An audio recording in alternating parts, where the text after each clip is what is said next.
প্রিয় জামালপুরবাসী, আসসালামু আলাইকুম। জাতীয় নাগরিক পার্টি পৌঁছে গিয়েছে জামালপুরে।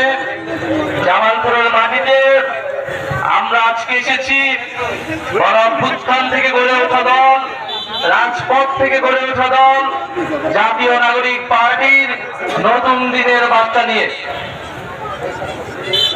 প্রিয় জামালপুরবাসী, আপনারা জানেন জুলাই গণ-অভ্যুত্থানের মাধ্যমে এই তরুণ শক্তি, এই গণ-অভ্যুত্থানের শক্তি বাংলাদেশের আপামর সাধারণ ছাত্র জনতা ফ্যাসিস্ট শক্তিকে পরাজিত করে একটি নতুন বাংলাদেশের সূচনা ঘটিয়েছিল। সেই নতুন বাংলাদেশের সূচনায় অংশগ্রহণ করেছিল আপনাদের জামালপুরের সাহসী সন্তানেরা।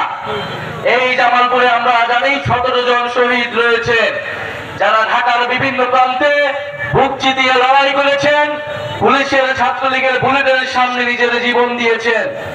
আমরা সে সকল শহীদ পরিবারের সাথে আজকে সকালে সাক্ষাৎ করেছি। সে সকল শহীদ পরিবারের দুঃখ কষ্টের কথা শুনেছি, সেই শহীদ পরিবারদের আকাঙ্ক্ষার কথা শুনেছি। সে সকল শহীদ পরিবাররা কোনো অর্থ চায় না, কোনো কিছুই চায় না, তারা শুধু চায় সম্মান।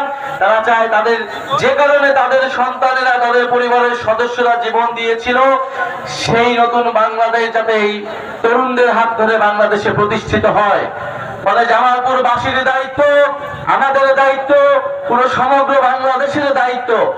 এই যে হাজারো মানুষ শহীদ হয়েছে, হাজারো মানুষ পঙ্গুত্ব বরণ করেছে, তাদের শাহাদাতের যাতে প্রকৃত অর্থ আমরা পূরণ করতে পারি, প্রকৃত লক্ষ্য আমরা পৌঁছাতে পারি। প্রিয় জামালপুরবাসী, আমরা জানি জামালপুরে নদী ভাঙন, জামালপুরে নদী দখল থেকে শুরু করে জামালপুরের শত শত সমস্যা রয়েছে। বিগত দিনে যারা জামালপুরের জনপ্রতিনিধি ছিল, যারা ফ্যাসিস্ট সরকারের প্রতিনিধি ছিল, তারা জামালপুরবাসীর পক্ষে কাজ করে নাই। জামালপুরে সন্ত্রাসের অভয়ারণ্য, চাঁদাবাজির অভয়ারণ্য গড়ে তুলেছিল।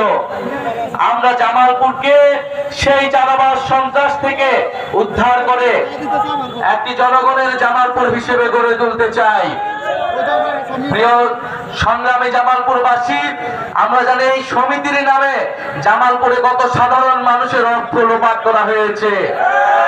যেভাবে বাংলাদেশের ব্যাংকের থেকে অর্থ লোপাট করে বিদেশে পাচার করা হয়েছিল। এই যে অর্থ লোপাটের রাজনীতি, সেই রাজনীতি থেকে বাংলাদেশকে মুক্ত করতে হবে। প্রিয় জামালপুরবাসী, আপনারা জানেন সমগ্র বাংলাদেশে ঐক্যমত্য কমিশন বাংলাদেশের সংস্কারের জন্য আলাপ আলোচনা চালাচ্ছে রাজনৈতিক দলগুলোকে নিয়ে।